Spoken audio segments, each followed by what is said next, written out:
What would you like us to know about the summit, who attended, the countries and sectors, but also how you went about generating interest across a large and diverse group of sectors, companies, organizations, and when did you start the effort and what went into organizing the summit? Sure. Um, Look, I think let's start with the purpose of the summit, which is really, in my opinion, not to sign a ton of deals and to suddenly bolster that we have landed on billions and dollars of FDI. As you probably know, and people who work in that industry are aware that investment decisions are not taken overnight. It takes time. However, a lot of times what we have come to realize is we are not even in the decision set. We're not even considered as one of the potential options in the menu. So this was really to create a story for Bangladesh and create a buzz around the case for Bangladesh, so that at least we are part of the decision set, and from there we can start tracking these potential customers and eventually, hopefully, in a year's time or 18 months' time, land the actual investment.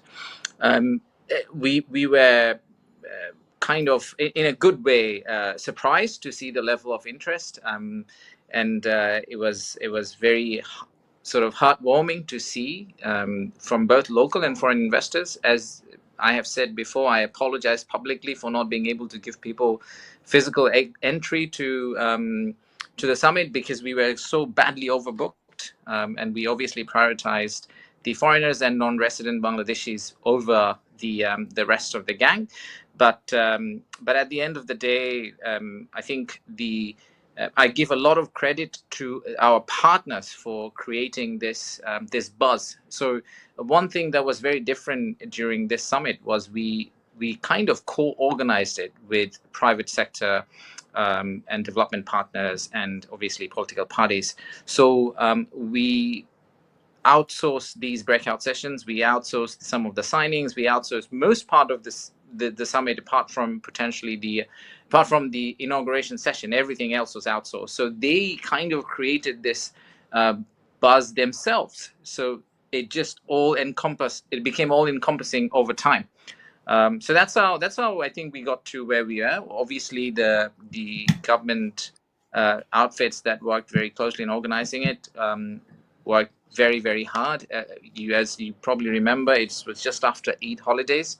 We really tried to do it after Eid holidays because that's probably the best time to drive around in Dhaka in terms of traffic. But it also meant that people had to work during the entire Eid holidays, and parts of the government was actually working during Eid holidays to pull this off. So I'm really, really grateful to the team for being so responsive and serious about getting this thing done.